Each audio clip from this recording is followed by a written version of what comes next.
Tangu tuanze kufanya kazi na kwa jiji letu la Tanga ni miaka mitano sasa. Hichi kituo chetu kimekuwa kinahudumia vijana hapa na ni miaka 10 ya taasisi ya Project Inspire tangu ianze. Kwa hiyo tutakuwa na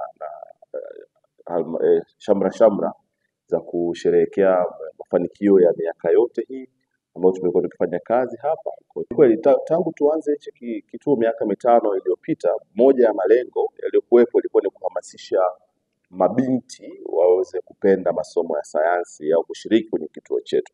Tunaona asilimia karibu 65 ya washiriki wakuu wanaokuja kwenye kituo hichi cha sayansi Peksasora ni mabinti, na wanakuwa wanajiengage kwenye program nyingi ambazo tunazifanya hapa, hasa wamependelea masomo ya ICT na fabrication pale. Lakini pia tumekuwa tunaona ongezeko la vijana wanakuja hapa, manake tulikuwa tunafanya outreach kwenda kuwafikia huko. Tulianza kuona vijana 50 kwa wiki kwenye kituo, sasa hivi tunapata vijana karibu 1000 kwa wiki, saa nyingine kwa siku wanakuja 100 mpaka 300.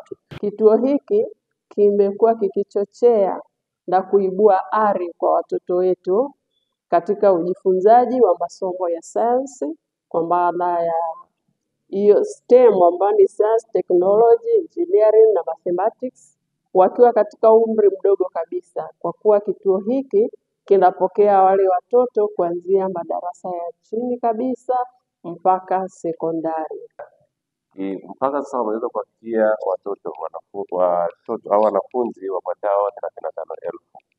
Ni idadi kubwa na ni idadi inayoridhisha, japo bado tuna uhitaji mkubwa sana wa kuweza kuhitaji watoto au wanahitaji wa huu mradi wa Project Inspire uweze kuwafikia kwa jiji letu la Tanga.